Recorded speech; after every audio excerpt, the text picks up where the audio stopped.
Les amis, on va demander à Guillaume de nous situer un peu notre région. Sur, tu parlais des Ardennes, mais c'est beaucoup plus grand que ça, Oh là. cette vaste région Grand Est qui s'appelle ainsi depuis fin septembre. Alors je vous propose quelques chiffres, puisque le Grand Est, c'est 5,5 millions d'habitants répartis sur 10 départements, soit autant que le Danemark ou la Finlande, et plus que l'Irlande ou la Norvège. C'est une région qui est au 5e rang des 13 nouvelles régions et c'est surtout la première région frontalière de France. Elle est limitrophe de 4 pays, Belgique, Luxembourg, Suisse, Allemagne. Et c'est une région très verte avec près de 1,9 million d'hectares de bois, soit un tiers du territoire de la région Grand Est. Voilà, j'aime bien que l'on situe les choses. Alors, le pays du fer est aussi une chose très importante, puisque je vous en parlais il y a une seconde. L'écomusée des mines de fer de Lorraine, merci à Neufchef. Ici, le long d'une galerie de 1 km, ce sont d'anciens mineurs qui nous font visiter, comme Antoine, d'anciens mineurs qu'on appelait les gueules jaunes, ce qui était la vie dans les mines autrefois. Et depuis son jaune à cause ouverture, du minerai, à du cause minerai du de fer. minerai, exactement, de la poussière qui s'en dégageait. Ici, ce musée a ouvert en 1990. Il a reçu depuis plus d'un demi-million de visiteurs. Eh bien, les prochains, c'est peut-être vous. Dans les tréfonds d'Hayange, s'est écrite durant des décennies l'histoire économique de la région, plus précisément dans ces galeries souterraines, où la roche renferme un minerai précieux, du fer. Mineur et fils de mineur, Antoine n'a rien oublié de son passé. D'ailleurs, depuis la fermeture de la mine, il se bat pour conserver intacte cette galerie qu'il a dans la peau. Regardez mes mains, elles ont la couleur du minerai, elles sont jaunes comme elles l'étaient auparavant. On les a d'ailleurs surnommées les gueules jaunes, mais ça fait rien. Moi, quand je suis dans cette ambiance, je peux vous assurer que pour moi, c'est un plaisir toujours renouvelé. Forer, dynamiter, extraire le minerai, de ses aînés, Antoine a hérité non seulement un savoir-faire, mais également des valeurs. Dans ces galeries régnait une grande solidarité. Chacun veillait sur ses compagnons, car le danger était omniprésent. Quand un bloc menaçait de s'effondrer, l'équipe pouvait aussi compter sur ses poutres faites en sapin des Vosges. Dès que le plafond pousse, que fait la poutre? Elle ne casse pas. Elle ne casse pas tout de suite. Elle va plier. Et en pliant, les fibres du bois vont se mettre à craquer. Et c'est ça que le mineur cherche à entendre. Beaucoup de mineurs ont été prévenus et ils ont arrivé à échapper à un accident. Toute l'histoire des gueules jaunes d'Hayange, Antoine a voulu la partager au plus grand nombre. Épaulé par ses anciens équipiers, il a rassemblé de nombreuses photos, équipements et documents dans ce musée pour célébrer la mémoire des hommes qui travaillaient dans les soubassements lorrains. Mieux, les visiteurs sont invités à se mettre dans la peau des mineurs de fer. Voilà, comme ça va? Très bien, merci.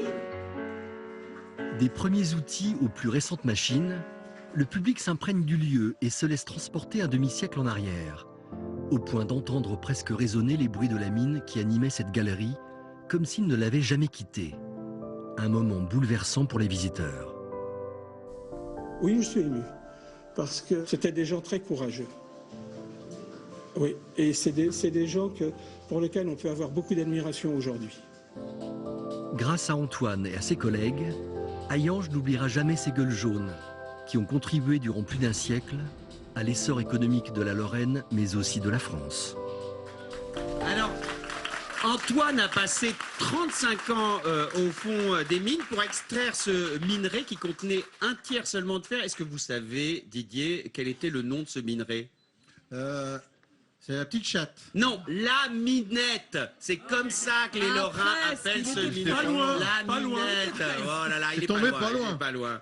Voilà. Et alors, juste un petit mot tout de même pour dire qu'il y a un tel respect pour les mineurs dans ce pays que vous savez que chez le général de Gaulle, à la Boisserie, eh bien, dans la bibliothèque, il y a 14 lampes de mineurs qui sont exposées. Ce sont des cadeaux qui ont été faits au général. C'était pour lui l'objet précieux. C'était très mal éclairé à la Boisserie. Donc la nuit, quand il se levait pour...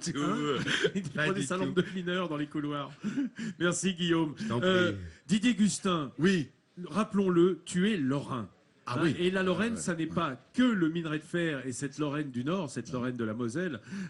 Toi, tu es né dans la Meuse, mais Ouais, tu as par le vécu, Duc. voilà, et tu as vécu enfant dans les Vosges. Ouais, dans les Vosges, À Coussay. à côté de Don Rémy-la-Pucelle. À quoi ça ressemble, Coussay? Coussay, c'est un petit village qui est au bord de la Meuse.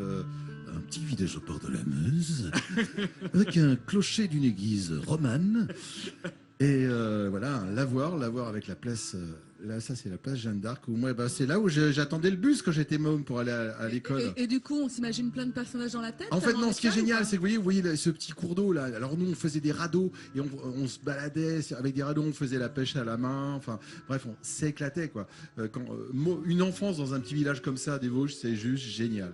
On n'avait pas trop la télé, pas trop rien, pas internet, mais qu'est-ce qu'on a rigolé quoi avec les copains. Tu as l'occasion d'y retourner régulièrement? Là, c'est là où j'ai cherché le tabac pour mon papa. Non, le lavoir public, non, il était fermé déjà à l'époque. Hein.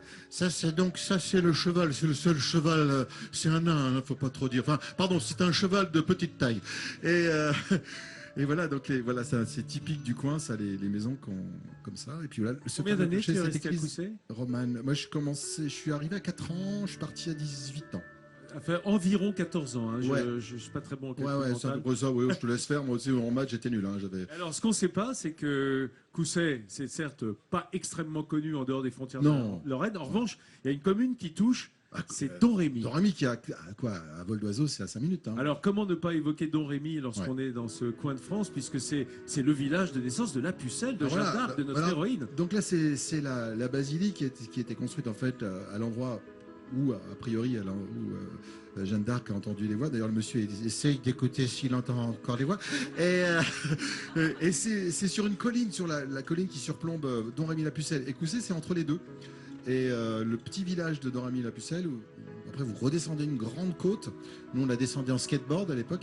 Et en bas, vous avez une toute petite maison qui était la maison de la famille. La bergerie, quoi. Ouais, la famille natale de Jeanne d'Arc. Et la basilique dont on vient de voir les images, elle a été construite au 19e siècle. Et à l'intérieur, il y a ces grandes mosaïques qui retracent la vie de Jeanne, qui est tout de même morte à 19 ans.